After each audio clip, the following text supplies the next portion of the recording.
세계가 발칵 뒤집혔습니다. 대만에 무력 개입까지 하겠다는 다카이치 총리의 발언에 중국이 강경 대응에 나선 겁니다. 경제적 보복과 동시에 중국은 전투기 편대와 군함들의 실사격 훈련 영상을 공개했고, 일본도 48시간 내 충돌을 경고하며 3만 명의 자위대를 긴급 배치했습니다.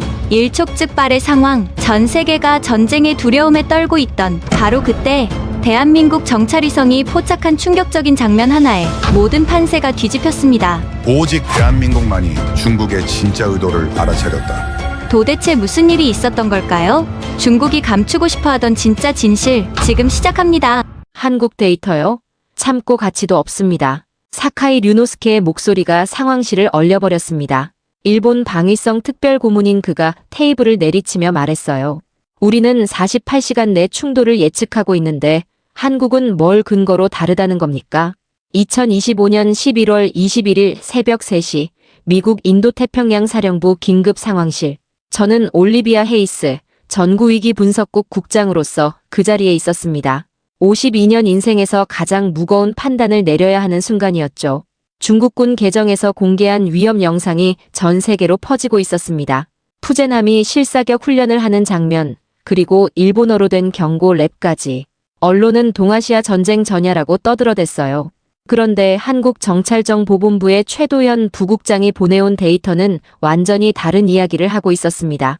425위성이 포착한 푸젠함의 초기 각도 변화를 보십시오. 최도현의 목소리가 화상 스크린에서 흘러나왔습니다. 차분했지만 확신이 담겨 있었죠. 공격 전개라면 나올 수 없는 패턴입니다. 그러자 사카이가 즉각 반박했습니다. 한국 SAR 기술이 우리 P-1 해상 초계기보다 정확하다는 겁니까? 웃기는 소리 하지 마십시오. 저는 양쪽을 번갈아 봤습니다. 일본은 우리의 오랜 동맹이었고 그들의 정보는 항상 우선순위였어요. 하지만 최도현이 제시한 데이터에는 뭔가 다른 게 있었습니다. 제가 무시할 수 없는 구체성이 있었죠. 각도 변화가 정확히 얼마입니까? 제가 물었습니다. 1.7도입니다. 최도현이 답했어요. 19시 34분부터 20시 12분 사이 지속적으로 남서쪽으로 틀었습니다. 사카이가 코웃음을 쳤습니다. 1.7도? 그런 미세한 차이로 뭘 알 수 있다는 겁니까? 바로 그때였습니다. 미국 ELINT 국장인 마크 윌리엄스가 끼어들었어요. 잠깐 우리 전자정보 수집 결과와 대조해 볼 필요가 있습니다. 상황실의 메인 스크린에 3개의 데이터가 동시에 떴습니다. 일본의 분석 보고서, 한국의 SAR 데이터, 그리고 우리 ELINT 자료. 각각이 완전히 다른 결론을 가리키고 있었죠. 일본 보고서는 명확했습니다. 중국 해군 전력 70%가 동중국해에 집결. 48시간 내 센카쿠 충돌 가능성 90%. 하지만 최도현은 고개를 저었어요. 푸젠함뿐 아니라 랴오닝함도 같은 패턴입니다. 이건 공격 대형이 아니라 시위성 기동이에요. 증거가 있습니까? 제가 물었습니다. 최도현이 새로운 화면을 공유했습니다. 중국 SNS 배포 타이밍을 보세요. 11월 19일 23시, 21일 0시 30분, 그리고 3시간 전인 0시 정각. 정확히 3시간 간격입니다. 그게 뭐가 중요합니까? 사카이가 짜증스럽게 물었어요. 심리전의 전형적 패턴입니다. 최도현이 설명했죠. 실제 작전이라면 이렇게 규칙적일 수 없어요. 그들은 계획된 시나리오를 실행하고 있는 겁니다. 마크가 자료를 확대했습니다. 흥미롭네요. 우리 신호정보도 비슷한 패턴을 보이고 있습니다만. 그 순간 해군 추적팀장 제임스 리가 급하게 들어왔습니다. 국장님, 센카쿠 인근에서 중국 해경선 3척이 추가로 포착됐습니다. 사카이가 벌떡 일어났어요. 보십시오. 이게 증거입니다. 중국이 실제로 움직이고 있다고요. 하지만 최도현은 침착했습니다. 해경선의 속도를 확인해 보세요. 평상시 순찰 속도인 15노트를 유지하고 있을 겁니다. 제임스가 데이터를 확인했습니다. 맞습니다. 14.8노트에서 15.2노트 사이. 저는 머리가 복잡해졌습니다. 두 개의 완전히 다른 그림이 제 앞에 놓여 있었어요. 일본은 임박한 공격을, 한국은 심리전을 주장하고 있었죠. 최 부국장님, 제가 물었습니다. 425위성의 정확도를 어떻게 확신할 수 있습니까? 최도현이 잠시 침묵했다가 말했어요. 우리 위성은 악천후에서도 10cm 물체를 구분합니다. 작년 북한 잠수함 추적 때 미국도 우리 데이터를 요청하셨죠. 그 말에 상황실이 조용해졌습니다. 맞았어요. 작년 그 사건 때 한국 위성 데이터가 결정적이었습니다. 사카이가 다시 목소리를 높였습니다. 과거는 과거입니다. 지금 중국이 실탄 사격을 했다는 건 어떻게 설명할 겁니까? 실사격 위치를 정확히 보세요. 최도현이 지도를 확대했습니다. 중국 영해 깊숙한 곳입니다. 일본을 겨냥했다면 왜 그렇게 안쪽에서 쏩니까? 마크가 고개를 끄덕였습니다. 논리적이네요. 우리 분석에서도 놀리고 뭐고 없습니다. 사카이가 소리쳤어요. 일본 국민들이 공포에 떨고 있습니다. 당장 대응해야 합니다. 저는 손을 들어 그를 제지했습니다. 감정적으로 대응하면 안 됩니다. 정확한 판단이 필요해요. 바로 그때 NSC 연락관 브라이언이 전화를 들고 들어왔습니다. 국장님, 백악관에서 30분 내로 초기 평가를 요청합니다. 압박이 밀려왔습니다. 30분. 그 짧은 시간 안에 전쟁과 평화를 가를 판단을 내려야 했죠. 제가 다시 데이터를 살폈습니다. 한국의 SAR 이미지는 선명했어요. 푸젠함의 함수 방향, 속도, 심지어 갑판위 장비 배치까지 보였습니다. 반면 일본의 자료는 주로 예측과 추정이었죠. 최 부국장님, 한 가지만 더 묻겠습니다. 제가 말했어요. 만약 당신이 틀렸다면 최도현이 정면으로 저를 봤습니다. 제 30년 경력을 걸겠습니다. 이건 심리전입니다. 사카이가 비웃었어요. 경력. 우리는 70년 해상 감시 역사가 있습니다. 그때 제임스가 새로운 정보를 가져왔습니다. 국장님, 방금 중국 SNS에 또 다른 영상이 올라왔습니다. 이번엔 영어 자막이 포함되어 있고 스크린에 영상이 떴습니다. 중국 해군 장병들이 무언가를 외치고 있었어요. 자막은 도발적이었지만 뭔가 어색했습니다. 연출된 것 같네요. 마크가 중얼거렸습니다. 최도현이 즉시 분석했습니다. 배경의 그림자 각도를 보세요. 오전에 촬영됐는데 방금 올렸습니다. 실시간이 아니에요. 저는 깊은 숨을 쉬었습니다. 판단을 내려야 했어요. 일본의 전통적 정보력을 믿을 것인가, 아니면 한국의 기술 데이터를 신뢰할 것인가. 10분간 휴식합니다. 제가 선언했습니다. 각자 최종 근거를 정리해 오세요. 사람들이 흩어졌지만 저는 자리에 남았습니다. 스크린의 데이터들을 하나하나 다시 봤어요. 그러다 한 가지를 발견했습니다. 한국 SAR 데이터의 타임스탬프가 완벽하게 연속적이었어요. 단 1초도 끊김이 없었죠. 반면 일본 자료는 군데군데 공백이 있었습니다. 최도현이 다시 화면에 나타났습니다. 국장님, 하나 더 보여드릴 게 있습니다. 그가 공유한 건 열 영상이었습니다. 푸젠함 엔진의 열 신호입니다. 전속 항진이 아니라 경제 속도를 유지하고 있어요. 그게 확실합니까? 우리 위성은 섭씨 0.1도 차이를 구분합니다. 사카이가 돌아왔습니다. 얼굴이 불그락푸르락했죠. 국장님, 일본 정부는 즉각 대응을 요구합니다. 조금만 기다려주세요. 제가 말했어요. 마침내 제가 결정을 내렸습니다. 아니, 정확히는 결정을 보류했습니다. 백악관에 이렇게 보고하겠습니다. 제가 말했어요. 현재 정보가 상충하고 있으며 6시간 내로 추가 검증이 필요하다고. 사카이가 폭발했습니다. 6시간이면 너무 늦습니다. 아니면 너무 성급한 거죠. 최도현이 조용히 말했습니다. 저는 두 사람을 번갈아 봤습니다. 이 선택이 옳기를 바라면서. 하지만 내심 불안이 커져갔어요. 만약 일본이 맞다면 6시간 후엔 정말 늦을지도 모릅니다. 상황실을 나오면서 마크가 제게 속삭였습니다. 국장님, 한국 데이터가 더 신빙성 있어 보입니다. 하지만 일본을 무시할 순 없어요. 제가 답했죠. 그때는 몰랐습니다. 앞으로 72시간 동안 그 1.7도의 각도 차이가 얼마나 중요한지를, 그리고 한국의 젊은 부국장이 왜 그토록 확신에 차 있었는지를, 무엇보다 제가 느낀 그 불안감이 곧 완전히 다른 방향으로 바뀌리라는 것을 전혀 예상하지 못했습니다. 6시간이 3시간으로 줄었습니다. 국장님, 일본이 공식 경보를 발령했습니다. 브라이언이 숨을 헐떡이며 들어왔어요. 새벽 6시, 저는 아직 상황실에 남아 있었습니다. 문서를 받아든 순간 무게감이 느껴졌죠. 일본 방위성 공식 도장이 찍힌 보고서였습니다. 첫 문장부터 충격적이었어요. 중국 해군의 전개는 교과서적인 실전 수순을 따르고 있다. 사카이가 다시 나타났습니다. 이번엔 일본 대표단 2명과 함께였죠. 헤이스 국장, 더 이상 기다릴 수 없습니다. 우리 총리가 직접 바이든 대통령과 통화를 요청했습니다. 압박이 시작됐습니다. 진짜 압박이요. 실사격 위치 로그를 보십시오. 사카이가 새로운 자료를 펼쳤어요. 북위 26도 15분, 동경 122도 30분. 센카쿠에서 불과 300km입니다. 마크가 데이터를 확인했습니다. 맞네요. 그런데가 뭡니까? 사카이가 마크를 노려봤어요. 당신들 ELINT도 같은 위치를 포착했잖습니까? 맞았습니다. 우리 전자정보도 실사격을 확인했어요. 하지만 뭔가 이상했죠. 마크도 같은 생각이었는지 머뭇거렸습니다. 우리 데이터에 약간의 불일치가 있습니다. 마크가 조심스럽게 말했어요. 신호 강도가 예상보다 약해요. 그게 무슨 의미입니까? 제가 물었습니다. 마크가 스크린을 가리켰어요.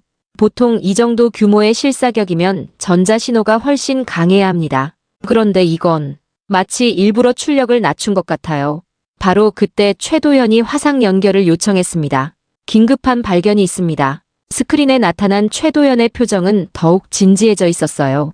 한국 SAR 정합성 1차 결과가 나왔습니다. 중국 함대의 이동 패턴을 72시간 연속 추적한 결과입니다. 그가 보여준 그래프는 놀라웠습니다. 중국 함대의 이동 경로가 완벽한 호를 그리고 있었어요. 직진이 아니라 곡선이었죠. 이건 공격 대응이 아닙니다. 최도현이 단언했어요. 시위를 위한 순환 항해입니다. 24시간 후면 원래 위치로 돌아갈 겁니다. 사카이가 책상을 쳤습니다. 추측일 뿐입니다. 일본 예측 모델은 98% 정확도로 48시간 내 충돌을 예상하고 있습니다. 어떤 모델입니까? 최도현이 물었어요. 과거 50년간 중국 해군 패턴을 분석한 AI 모델입니다. 일본 대표단 중 한 명이 자랑스럽게 말했죠. 그런데 최도현이 예상 밖의 질문을 했습니다. 그 모델에 2023년 이후 데이터도 포함됐습니까? 순간 일본 측이 침묵했습니다. 사카이가 대답을 피했어요. 그건 중요하지 않습니다. 매우 중요합니다. 최도현이 반박했죠. 중국은 2023년부터 해군 전략을 완전히 바꿨습니다. 구식 모델로는 예측할 수 없어요. 제 머릿속이 복잡해졌습니다. 누가 맞는 거지? 일본의 50년 경험인가? 한국의 최신 기술인가?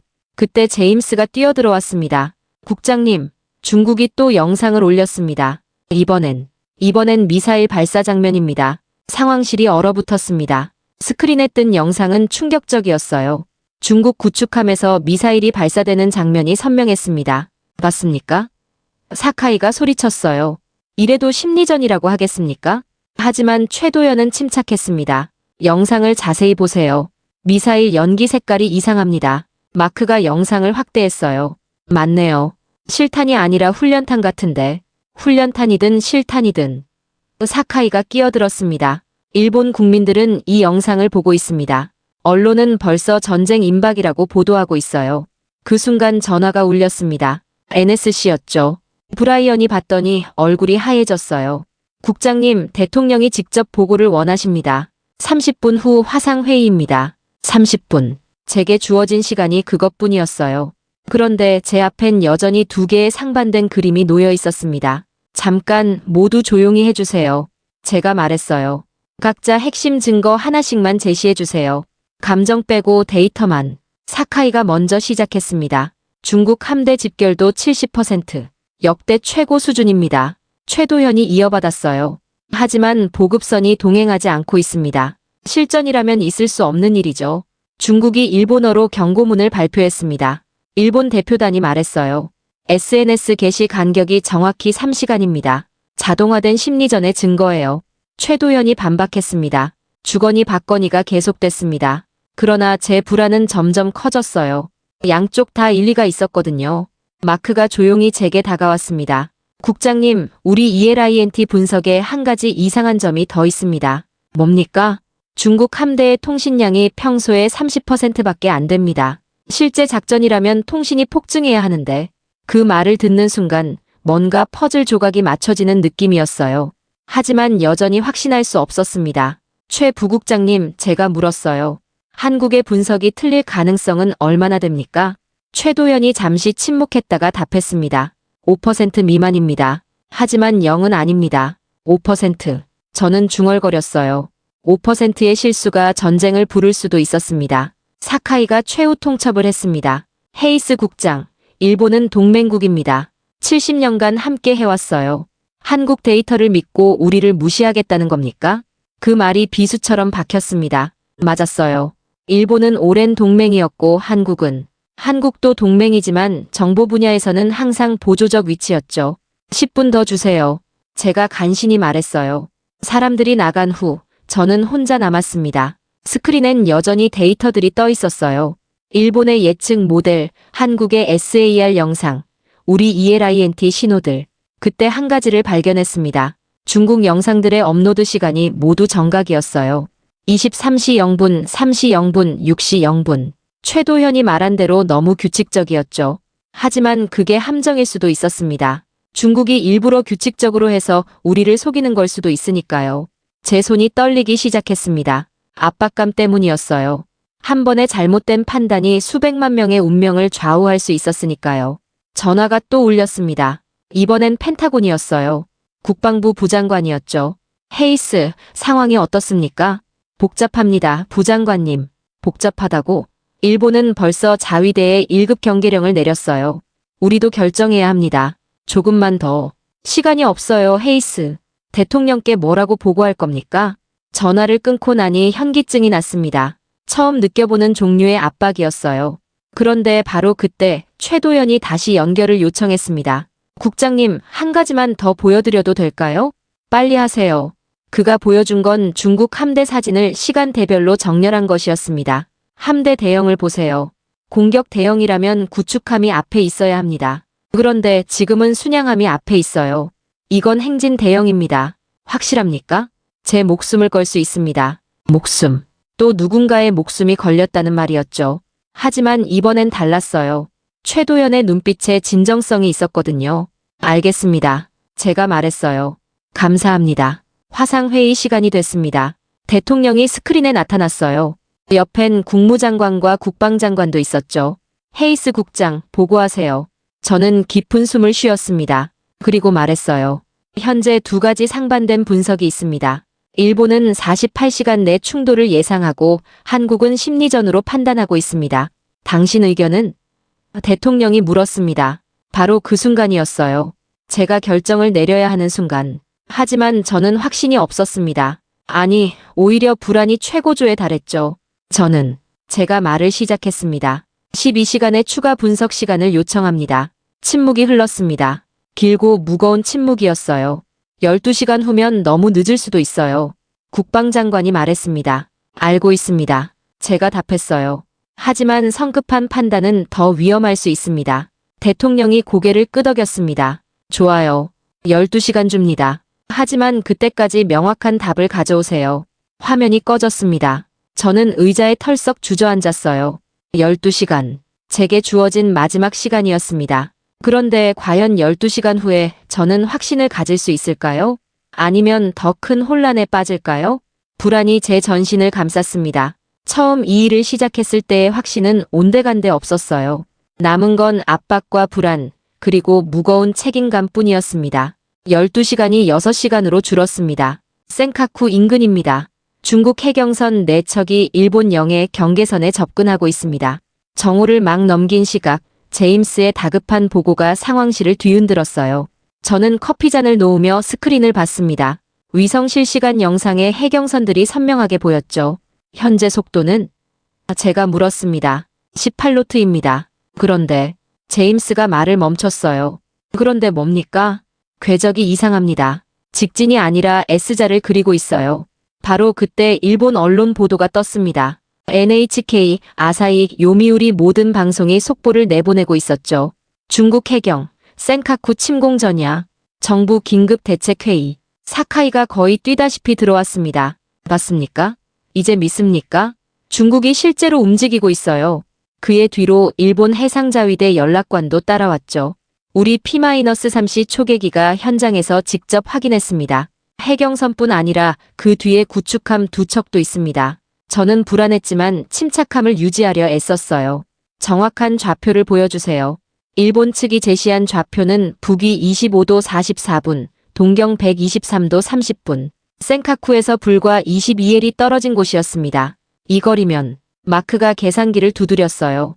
현재 속도로 1시간이면 도착합니다. 압박감이 목을 조여왔습니다. 하지만 바로 그때 최도연이 급히 연결을 요청했어요.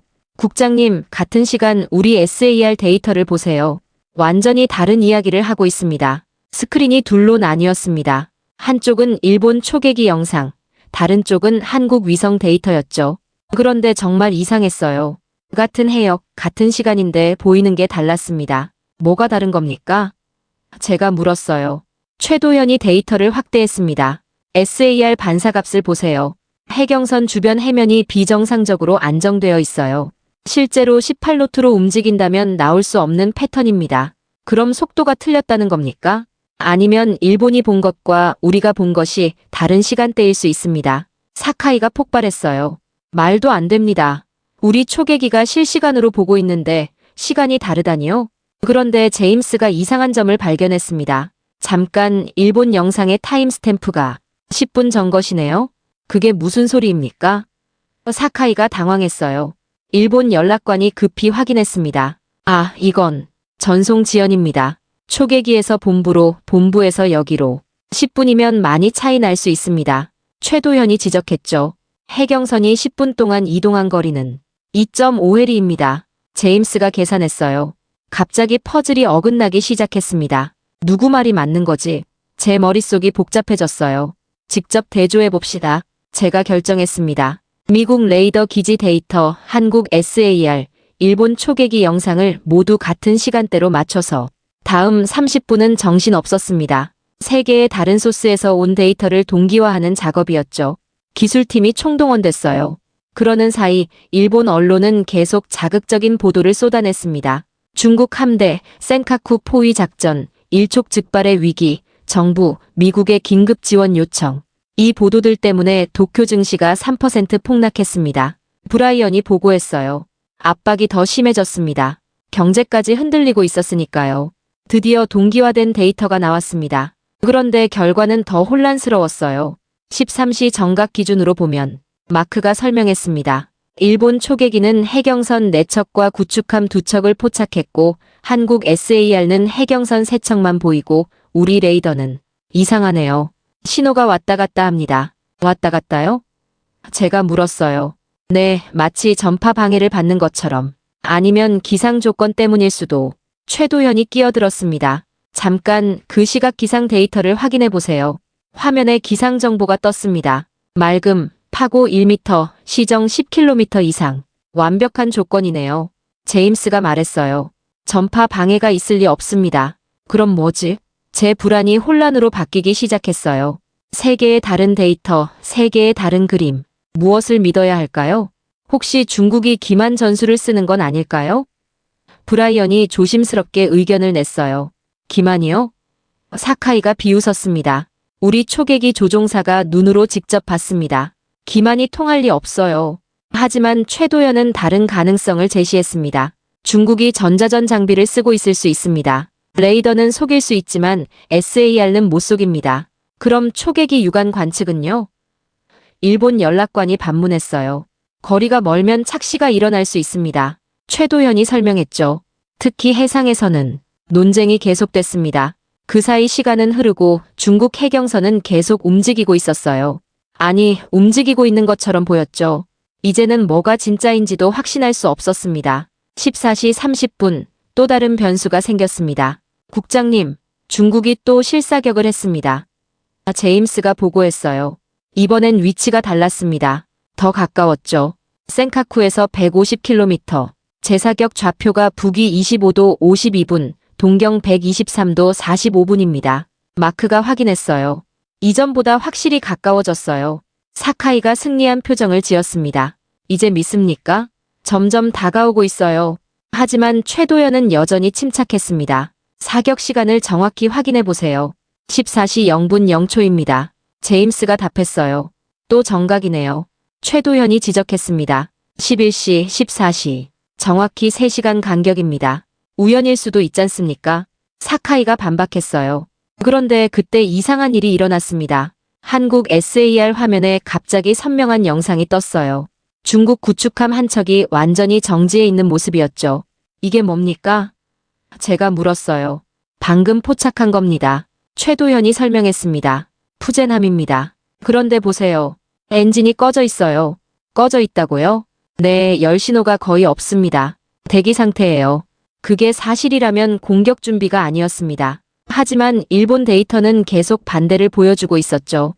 제 머리가 아파왔습니다. 누구를 믿어야 하지? 무엇이 진실이지?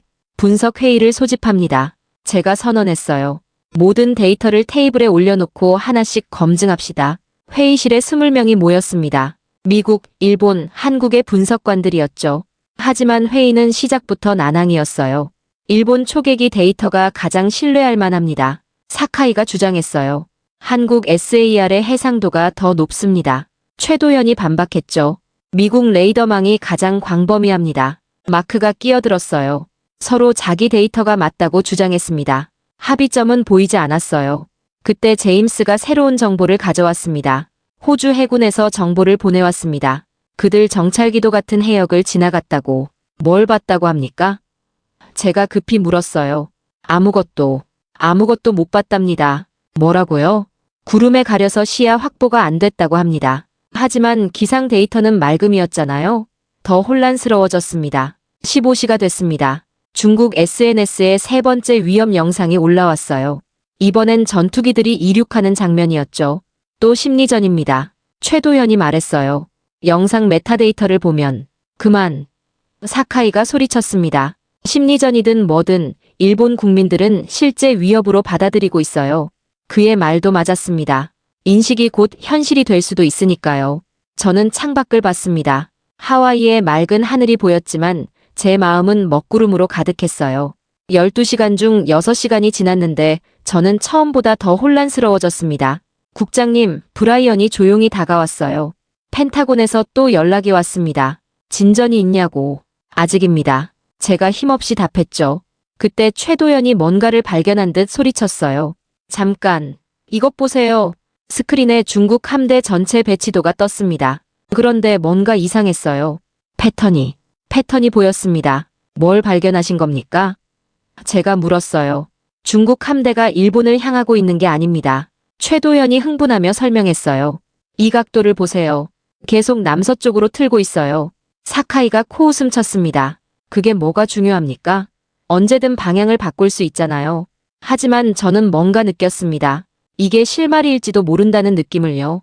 하지만 여전히 확신은 없었어요. 혼란. 그게 제가 느끼는 전부였습니다. 데이터는 많은데 진실은 보이지 않았죠. 마치 안개 속을 헤매는 것 같았어요. 6시간 후, 저는 대통령에게 뭐라고 보고해야 할까요? 그 답을 찾기 위해 저는 다시 데이터로 돌아갔습니다. 하지만 볼수록 더 미궁에 빠지는 기분이었어요. 국장님, 고해상도 SAR 채널을 공유하겠습니다. 이제 보실 겁니다. 최도연의 목소리에 확신이 가득했습니다. 15시 45분, 저는 반신반의하며 스크린을 봤어요. 그리고 숨이 멎을 뻔했습니다. 화면에 나타난 푸젠함의 모습은 제가 본 어떤 위성 사진보다도 선명했어요. 마치 10m 상공에서 찍은 것처럼 갑판의 나사 하나하나까지 보였습니다. 이게 정말 위성 사진입니까? 마크가 놀라서 물었어요.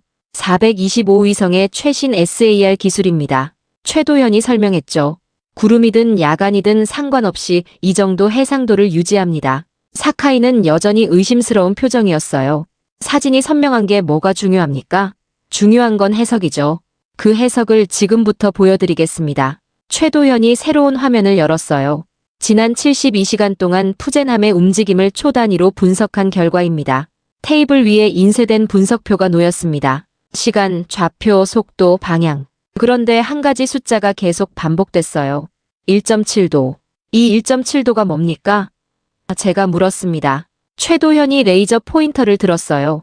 푸젠함이 매시간 정확히 1.7도씩 남서쪽으로 방향을 틀고 있습니다. 11월 19일 18시부터 지금까지 한치의 오차도 없이요. 그래서요? 사카이가 퉁명스럽게 물었어요. 실제 공격 기동이라면 불가능한 패턴입니다. 최도현이 단호하게 말했죠. 해상작전에서 이렇게 규칙적으로 움직이는 건 자살행위예요. 적에게 다음 위치를 알려주는 거나 마찬가지니까요. 제임스가 데이터를 확인했습니다. 정말이네요. 19일 18시 방향 87도, 19시 88.7도, 20시 90.4도. 완벽한 등차 수열입니다. 저는 처음으로 뭔가 명확한 걸 본 기분이었어요. 혼란스러운 안개 속에서 한 줄기 빛을 발견한 것처럼. 그럼 왜 1.7도입니까? 제가 물었어요. 왜 하필 그 각도죠? 최도현이 미소를 지었습니다. 계산해 봤습니다. 이 속도로 계속 돌면 정확히 120시간 후에 출발점으로 돌아옵니다. 큰 원을 그리는 거죠. 시위 항해. 마크가 중얼거렸어요. 그때 사카이가 반박했습니다. 추측일 뿐입니다. 중국이 일부러 우리를 속이려고. 그럼 이것도 보세요. 최도현이 열신호 데이터를 띄웠어요. 푸젠함 엔진의 열신호 패턴입니다. 그래프가 나타났습니다. 온도가 일정한 구간과 급격히 오르내리는 구간이 반복됐어요. 이 패턴이 뭘 의미합니까? 브라이언이 물었어요. 경제 속도와 전속 항진을 3시간마다 반복하고 있습니다. 최도현이 설명했죠. 실전이라면 있을 수 없는 일이에요. 연료 낭비고 엔진에도 무리가 갑니다. 그럼 왜? 제가 물었어요. 쇼를 하는 겁니다. 최도현이 확신에 차서 말했어요. 3시간마다 전속으로 달려서 위성이나 정찰기에 포착되게 한 다음 다시 속도를 줄여 연료를 아끼는 거죠. 마크가 자기 데이터를 확인했습니다. 맞아요. 우리 ELINT가 포착한 시간이 정확히 전속 구간과 일치합니다. 처음으로 퍼즐 조각들이 맞춰지기 시작했어요. 제 머릿속에 안개가 조금씩 걷히는 기분이었죠. 그리고 이것 보세요.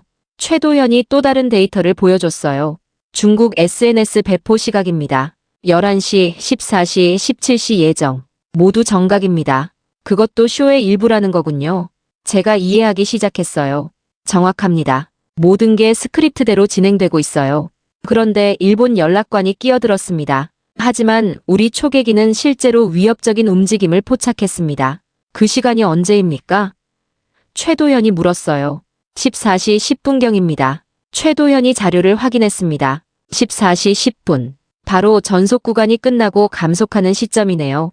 급격한 방향 전환으로 보일 수 있습니다. 사카이가 테이블을 쳤습니다. 억지 해석입니다. 당신들은 미리 결론을 정해놓고 그럼 이건 어떻게 설명하시겠습니까? 최도현이 새로운 영상을 띄웠어요. 랴오닝함의 갑판이었습니다. 그런데 이상했어요. 전투기들이 있어야 할 자리가 비어 있었죠. 전투기가 없네요. 제임스가 놀랐어요. 네, 경납고에도 없습니다. 최도현이 확인했어요. 항모가 전투기 없이 출항했다는 건 훈련도 아니고 실전도 아니다. 마크가 결론을 내렸죠. 저는 점점 확신이 들기 시작했어요. 한국 데이터가 보여주는 그림이 더 논리적이었습니다. 하지만 사카이는 포기하지 않았어요. 그래도 센카쿠 인근의 해경선은 어떻게 설명할 겁니까?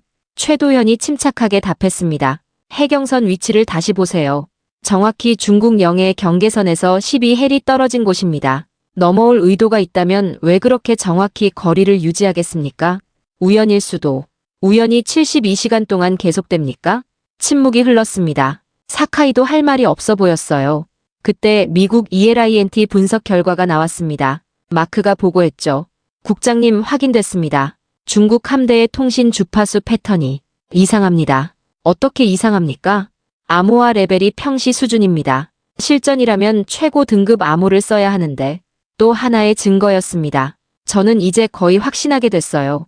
중국은 전쟁이 아니라 쇼를 하고 있었던 겁니다. 16시 30분 한국 분석팀에서 추가 보고가 왔습니다. 국장님, 최도현이 말했어요. 방금 425위성이 포착한 건데 푸젠함이 보급선과 합류했습니다. 그게 왜 중요합니까? 브라이언이 물었죠. 보급 물자를 확인해 보세요. 최도현이 확대 사진을 보여줬어요. 식수와 식료품만 있고 탄약은 없습니다. 제임스가 휘파람을 불었어요. 전투 준비가 아니네요. 이제 그림이 완성되고 있었습니다. 1.7도의 규칙적 회전, 열신호 패턴, 전투기 없는 항모, 평시 암호화, 탄약 없는 보급, 모든 게 한 가지를 가리키고 있었어요. 심리전이군요. 제가 결론을 내렸습니다. 중국은 실제로 공격할 의도가 없어요. 최도현이 고개를 끄덕였습니다. 네, 일본의 과잉 반응을 유도하고 있는 겁니다. 하지만 왜? 브라이언이 물었어요. 여러 목적이 있을 겁니다. 최도현이 설명했죠. 일본 내부 분열, 미국의 개입 시험, 자국 내 결속 강화. 사카이가 마지막 저항을 했습니다. 그래도 우리는 대비해야 합니다. 만약 당신들이 틀렸다면 데이터가 거짓말하지 않습니다. 최도현이 단호하게 말했어요. 저는 결심했습니다. 처음으로 명확한 판단을 내릴 수 있었어요. 분석 보고서를 작성하세요. 제가 지시했습니다. 중국의 행동은 심리전일 가능성이 높다고. 국장님. 사카이가 항의했지만 저는 손을 들어 제지했습니다. 데이터가 명확합니다. 사카이 씨. 한국의 분석이 옳습니다. 그 순간 저는 최도현과 눈이 마주쳤어요. 그의 눈에서 안도감을 봤습니다. 그리고 저 역시 안도했죠. 드디어 안개에서 벗어난 기분이었으니까요. 17시 정각 예상대로 중국 SNS에 네 번째 영상이 올라왔습니다. 이번엔 잠수함 부상 장면이었죠. 봤죠? 최도현이 말했어요. 정확히 3시간 간격입니다. 더 이상 의심할 여지가 없었습니다. 저는 처음으로 확신을 갖고 보고서를 작성하기 시작했어요. 한국 425위성의 정밀 분석 결과 중국 함대의 움직임은 계획된 심리전 작전으로 판단됨. 실제 공격 의도는 없는 것으로 보임. 그렇게 쓰면서 저는 깨달았습니다. 한국의 기술이 그 1.7도라는 미세한 각도가 얼마나 중요했는지를. 그 작은 숫자가 전쟁과 평화를 가를 수도 있었다는 걸. 마크가 제게 다가왔어요. 국장님, 한국 데이터를 과소평가했던 것 같습니다. 저도 그래요. 제가 인정했습니다. 일본 대표단은 불만스러운 표정으로 회의실을 나갔지만 저는 개의치 않았어요. 이제 무엇이 진실인지 알았으니까요. 최도현이 화면에서 말했습니다. 국장님 감사합니다. 드디어 우리 데이터를 인정받은 것 같아서 제가 감사하죠. 제가 답했어요. 당신들이 아니었다면 큰 실수를 할 뻔했습니다. 17시 30분 저는 백악관에 보고할 준비를 마쳤습니다. 이번엔 확신을 갖고 말할 수 있었어요. 중국의 의도가 무엇인지 그리고 우리가 어떻게 대응해야 하는지 혼란에서 집중으로. 그것이 제가 지난 2시간 동안 겪은 변화였습니다. 그리고 그 변화의 중심에는 한국의 젊은 부국장과 425위성이 있었죠. 하지만 이건 시작에 불과했습니다. 앞으로 더 큰 그림이 펼쳐질 거라는 걸 그때는 미처 알지 못했어요. 18시 상황실의 분위기가 완전히 바뀌었습니다. 국장님, 전구 전체 지도를 가동할 준비가 됐습니다. 최도연의 목소리에 흥분이 섞여 있었어요. 한국 425위성과 우리 해상 AI 추적망을 결합한 결과입니다. 메인 스크린이 꺼졌다가 다시 켜졌습니다. 그리고 제 앞에 나타난 건 숨이 막힐 정도로 압도적인 광경이었어요. 동중국해 전체가 한눈에 들어왔습니다. 마치 신의 눈으로 바다를 내려다보는 것 같았죠. 이게 가능한 겁니까? 제임스가 놀라서 물었어요. 네, 실시간입니다. 최도현이 자랑스럽게 설명했습니다. 매 30초마다 갱신되는 전구 단위 해상 추적 시스템이에요. 화면에는 수백 개의 점들이 움직이고 있었습니다. 빨간색은 중국 함정, 파란색은 일본, 녹색은 한국, 그리고 흰색은 우리 미국이었죠. 각 점마다 함정명, 속도, 방향이 표시됐어요. 그런데 뭔가 이상했습니다. 중국 함대의 움직임이 일본을 향하고 있지 않았어요. 이것 보세요. 최도현이 화면을 확대했습니다. 푸젠함을 중심으로 한 항모전단의 이동 경로입니다. 붉은 선이 그려졌습니다. 그런데 그 선이 일본이 아니라 남서쪽으로 굽어지고 있었어요. 마치 거대한 호를 그리듯이. 일본으로 가는 게 아니네요. 마크가 의아해했어요. 정확합니다. 최도현이 확인했습니다. 지난 72시간의 궤적을 보면 남중국해 방향으로 선회하고 있어요. 사카이가 즉각 반발했습니다. 속임수입니다. 언제든 방향을 바꿀 수 있어요. 하지만 해군 추적팀장 제임스가 데이터를 분석하더니 고개를 저었어요. 아닙니다. 이 속도와 회전율로는 갑자기 방향을 바꾸려면 최소 6시간이 걸립니다. 6시간이면 충분히 경보를 발령할 수 있죠. 최도현이 덧붙였어요. 저는 지도를 자세히 봤습니다. 정말 놀라웠어요. 중국 함대가 그리는 궤적이 완벽한 곡선이었거든요. 마치 미리 계산된 것처럼. 함대 분포를 보세요. 최도현이 새로운 레이어를 추가했습니다. 중국 해군력의 70%가 집결했다고 일본이 주장했죠. 하지만 실제로는 화면에 원그래프가 떴습니다. 동중국해 40%, 남중국해 35%, 기타 해역 25% 분산되어 있네요. 브라이언이 놀랐어요. 네, 전형적인 시위 배치입니다. 최도현이 설명했죠. 실제 공격이라면 80% 이상을 한 곳에 집중시켜야 해요. 그때 해군 추적팀장이 뭔가를 발견했습니다. 잠깐 이 패턴. 2018년 하와이 훈련 때와 비슷하네요. 무슨 훈련이요? 제가 물었어요. 중국이 태평양에서 했던 대규모 해상 퍼레이드요. 그때도 이렇게 원을 그리며 시위했죠. 퍼즐이 또 하나 맞춰졌습니다. 중국은 전쟁이 아니라 쇼를 하고 있었어요. 그것도 아주 큰 규모로. 그리고 이것도 보세요. 최도현이 AI 분석 결과를 띄웠습니다. 우리 인공지능이 향후 24시간 동안의 예상 경로를 계산했습니다. 점선으로 미래 경로가 그려졌습니다. 중국 함대는 계속 남서쪽으로 향하다가 큰 원을 그리며 다시 북쪽으로 올라올 예정이었어요. 완전히 일본을 피해가네요. 제임스가 인정했습니다. 사카이의 얼굴이 붉어졌어요. 그래도 위협은 위협입니다. 위협과 공격은 다릅니다. 최도현이 차분하게 말했죠. 그 순간 미 해군 태평양 함대 사령부에서 연락이 왔습니다. 화상으로 연결된 건 분석센터장 로버트 제독이었어요. 헤이스 국장, 우리도 같은 결론에 도달했습니다. 제독이 무게감 있게 말했습니다. 전구 관측 결과 중국 항모군의 일본 직접 타격 징후는 없습니다. 사카이가 입을 열려 했지만 제독이 먼저 말했어요. 우리 핵잠수함도 추적 중입니다. 중국 잠수함들이 공격 위치가 아닌 방어 위치에 있어요. 이제 권위 있는 확인까지 받았습니다. 미 해군이 공식적으로 인정한 거예요. 한국 데이터와 우리 데이터를 완전히 연동하겠습니다. 제독이 제안했습니다. 최 부국장님 협조해 주시겠습니까? 물론입니다. 최도현이 즉답했어요. 다음 30분 동안 놀라운 일이 벌어졌습니다. 한국과 미국의 데이터가 실시간으로 합쳐지기 시작했어요. 425위성의 정밀한 영상과 미국의 광범위한 센서망이 결합되자 동아시아 해역 전체가 투명해졌습니다. 놀랍군요. 마크가 감탄했어요. 이 정도 해상도라면 잠수함도 추적 가능합니다. 최도현이 미소 지었죠. 실제로 화면에 점선으로 표시된 잠수함들이 보이기 시작했어요. 중국 잠수함 8척, 일본 4척, 한국 2척. 중국 잠수함들의 배치를 보세요. 제임스가 지적했습니다. 공격 대형이 아니라 본토 방어선을 형성하고 있어요. 또 하나의 증거였습니다. 공격할 의도가 있다면 잠수함을 전방에 배치했을 텐데 오히려 뒤로 빼고 있었죠. 그때 브라이언이 중국 SNS를 확인했습니다. 국장님, 20시 정각에 5번째 영상이 올라올 예정입니다. 뭔지 예측 가능합니까? 제가 물었어요. 최도현이 패턴을 분석했습니다. 지금까지 순서를 보면 경고문, 실사격, 미사일, 잠수함이었으니 아마 폭격기나 전투기 편대 비행일 겁니다. 19시 59분 우리는 모두 스크린을 봤습니다. 그리고 20시 정각 예상대로 영상이 올라왔어요. 중국 전투기 편대가 V자 대형으로 비행하는 장면이었죠. 완벽하게 예측했네요. 제임스가 놀랐어요. 스크립트대로입니다. 최도현이 확신했죠. 이제 사카이도 할 말이 없어 보였습니다. 일본 측 분석관들도 고개를 숙이고 있었어요. 데이터가 너무나 명확했으니까요. 보고서를 수정하겠습니다. 제가 결정했어요. 중국의 행동은 심리전이며 실제 공격 의도는 없음. 한국-미국 공동 분석 결과. 최도현이 화면에서 말했습니다. 국장님, 한 가지 더 있습니다. 뭡니까? 중국이 왜 이런 쇼를 하는지 알 것 같습니다. 그가 새로운 데이터를 보여줬어요. 중국 내부 SNS 반응이었죠. 댓글과 좋아요가 폭증하고 있었습니다. 내부 결속용이군요. 마크가 이해했어요.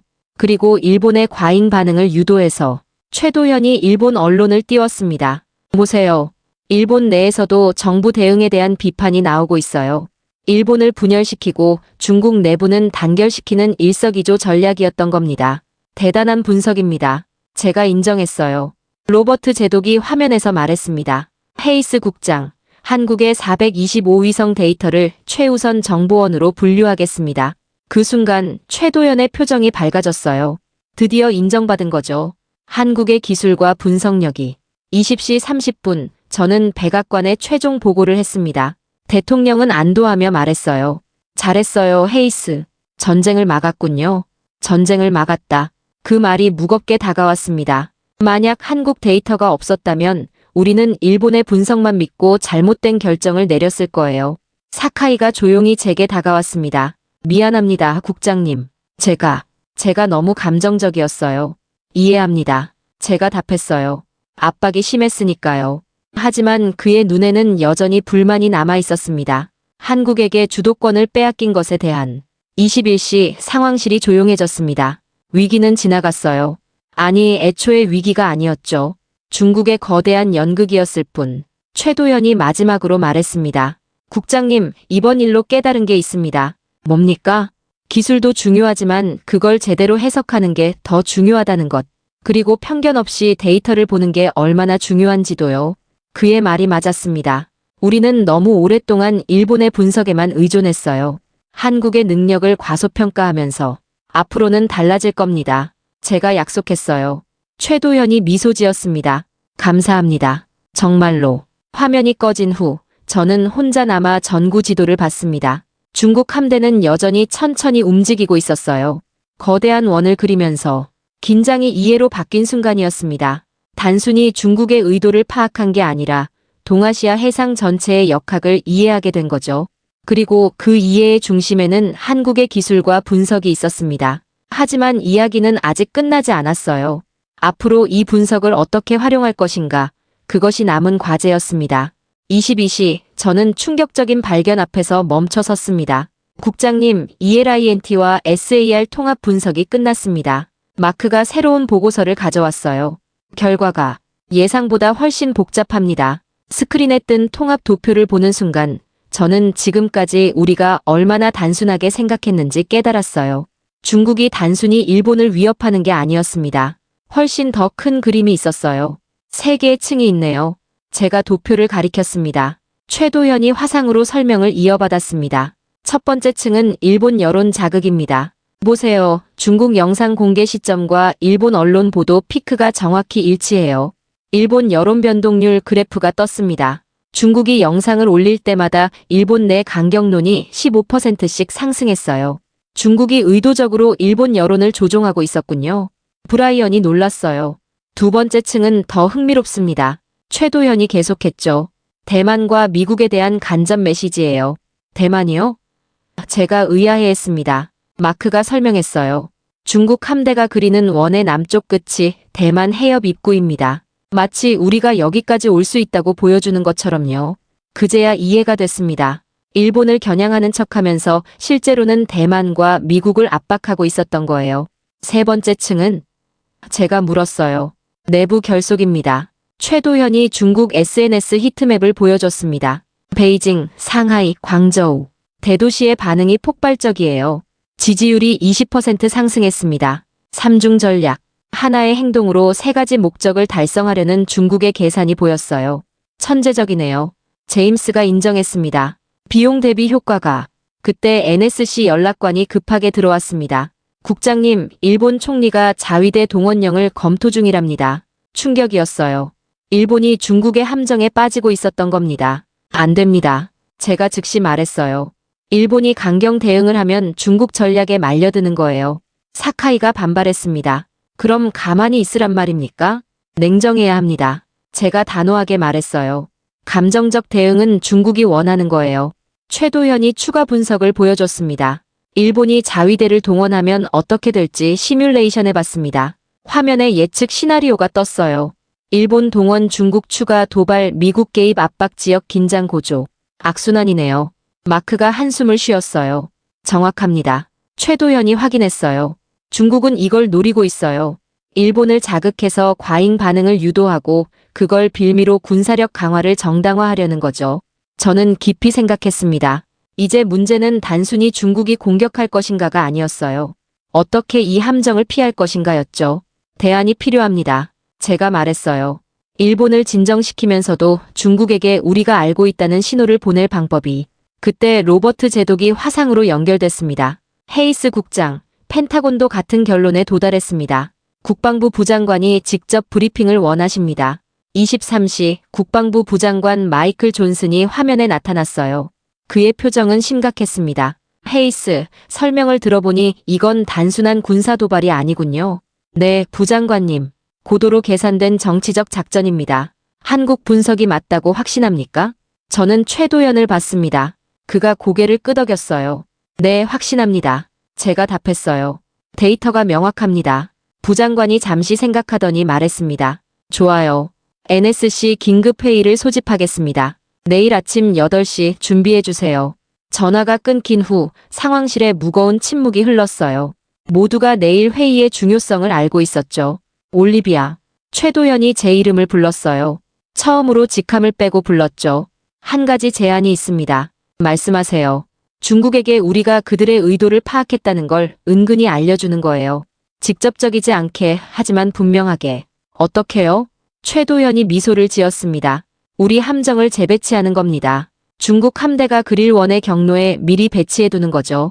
마치 우리는 당신들이 어디로 갈지 안다고 말하는 것처럼. 천재적인 아이디어였어요. 무력 시위가 아닌 지적 시위. 우리의 분석력을 보여주는 거죠. 마음에 듭니다. 제가 동의했어요. 제임스가 계산을 시작했습니다. 제7함대 구축함 2척을 이동시키면 여기와 여기에 배치할 수 있습니다. 지도에 새로운 점들이 찍혔어요. 중국 함대가 지나갈 경로를 정확히 예측한 위치였죠. 자정이 지났습니다. 11월 22일이 시작됐어요. 보고서를 완성해야 합니다. 제가 팀을 독려했어요. NSC에서 발표할 자료요. 다음 2시간 동안 우리는 완벽한 보고서를 만들었습니다. ELINT와 SAR의 통합 분석, 중국의 3중 전략, 일본의 함정, 그리고 우리의 대응 방안까지. 새벽 2시 사카이가 조용히 제게 다가왔어요. 국장님, 인정하기 싫지만 한국 분석이 옳았어요. 인정해 주셔서 감사합니다. 하지만 일본 정부를 설득하기는 쉽지 않을 거예요. 특히 우리 총리는 도와주시겠습니까? 제가 물었어요. 사카이가 한숨을 쉬었습니다. 최선을 다해보겠습니다. 전쟁보다는 체면 손상이 났으니까요. 그의 태도 변화가 놀라웠어요. 강경파였던 그가 이성을 찾은 거죠. 새벽 3시 최도연이 마지막 데이터를 보냈습니다. 국장님, 중국군 내부 통신을 일부 해독했습니다. 뭐라고 하던가요? 계획대로 진행 중. 일본 반응 예상 범위 내라고 합니다. 역시 모든 게 계산된 것이었어요. 중국은 일본의 과잉 반응까지 예상하고 있었던 겁니다. 하지만 우리의 대응은 예상 못했겠죠. 제가 말했어요. 그렇죠. 한국 데이터를 우리가 이렇게 신뢰할 줄은 몰랐을 거예요. 그 말에 뭔가 씁쓸함이 느껴졌습니다. 우리도 평소엔 한국을 과소평가했으니까요. 새벽 4시 저는 최종 보고서를 완성했습니다. 제목은 이렇게 정했어요. 중국의 3중 전략과 우리의 대응 냉정과 이성의 접근. 첫 문장은 이렇게 시작했습니다. 감정이 아닌 데이터로, 추측이 아닌 분석으로 대응해야 할 때입니다. 최도현이 화면에서 말했어요. 국장님, 한 가지만 더. 뭡니까? 이번 일로 동북아 정보 협력 체계가 바뀔 겁니다. 한국도 이제 주요 파트너로 인정받게 될 거예요. 당연한 일입니다. 제가 확신을 담아 말했어요. 새벽 5시 중국이 예정대로 6번째 영상을 올렸습니다. 이번엔 미사일 부대의 행진이었어요. 하지만 이제 아무도 동요하지 않았습니다. 우리는 그들의 각본을 완전히 파악했으니까요. 재미없는 영화가 됐네요. 제임스가 농담했어요. 스포일러를 다 알면 재미없죠. 마크가 맞장구 쳤습니다. 하지만 저는 웃을 수 없었어요.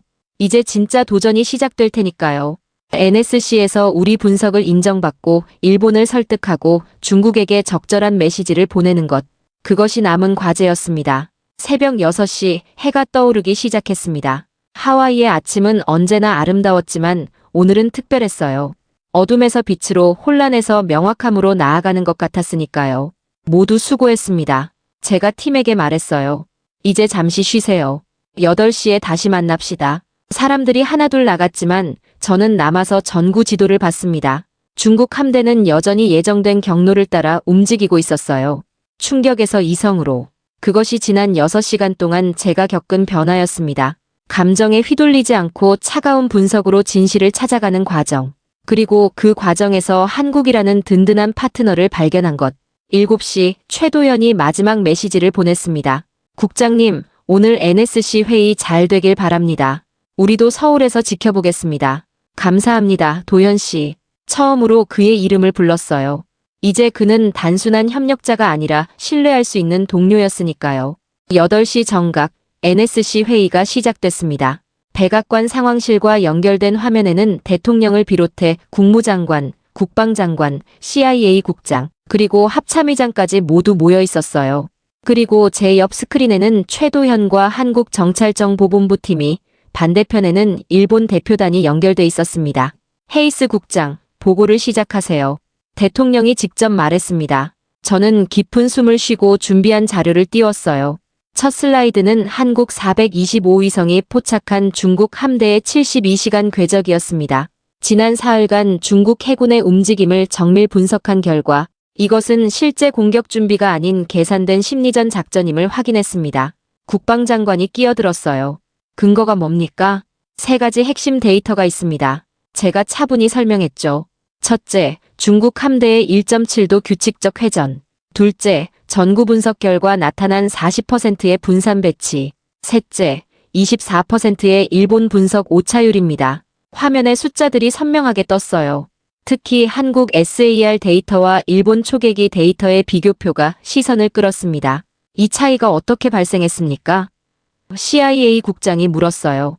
최도현이 대답했습니다. 한국 425위성은 구름과 야간에 관계없이 10cm 물체까지 구분합니다. 반면 일본 초계기는 육안 관측과 구식 레이더에 의존하고 있어 착시와 오판이 발생했습니다. 사카이가 반발하려 했지만 국방부 부장관 마이클 존슨이 먼저 말했어요. 저도 한국 데이터를 직접 검토했습니다. 정확도가 놀랍더군요. 특히 열신호 분석은 우리 시스템보다도 정밀했습니다. 그 순간 회의실 분위기가 바뀌었어요. 미국 국방부가 한국 데이터를 공식 인정한 거니까요. 계속하세요. 대통령이 말했습니다. 저는 다음 슬라이드로 넘어갔어요. 중국의 3중 전략 도표였죠. 중국은 3가지 목표를 동시에 추구하고 있습니다. 일본 내부 분열, 대만과 미국에 대한 간접 압박, 그리고 자국민 결속 강화입니다. 국무장관이 고개를 끄덕였어요. 외교적 관점에서도 타당한 분석입니다. 최근 중국 내부 동향과 일치하고요. 그때 일본 대표단의 수석 대표가 발언을 요청했습니다. 그래도 우리는 실제 위협에 대비해야 합니다. 중국이 언제든 진짜 공격으로 전환할 수 있습니다. 그 가능성은 극히 낮습니다. 제가 단호하게 말했어요. 왜냐하면 최도현이 새로운 데이터를 공유했습니다. 중국 함대에 보급된 탄약량을 보세요. 실탄이 아닌 훈련탄이 80%입니다. 실전용 미사일도 기본 수량의 30%뿐이고요. 합참의장이 놀랐어요. 그걸 어떻게 확인했습니까? SAR 영상 분석과 보급선 화물 무게 계산을 통해서입니다. 최도현이 자신있게 답했죠. 탄약 상자와 훈련탄 상자는 무게와 적재 패턴이 다릅니다. 놀라운 정밀도였어요. 회의실에 감탄의 소리가 흘러나왔습니다. 대통령이 직접 물었어요. 최 부국장, 당신의 분석이 틀릴 가능성은 통계적으로 5% 미만입니다. 대통령님. 최도현이 확신을 담아 답했어요. 하지만 만일을 위해 계속 모니터링하고 있습니다. 그 순간 미 해군 태평양 함대 사령관이 긴급 보고를 했습니다. 대통령님, 방금 우리 핵잠수함이 중국 잠수함들의 귀향을 확인했습니다. 전진 배치됐던 6척 중 4척이 기지로 돌아가고 있습니다. 결정적인 증거였어요. 공격할 의도가 있다면 잠수함을 빼지 않죠. 국방장관이 결론을 내렸습니다.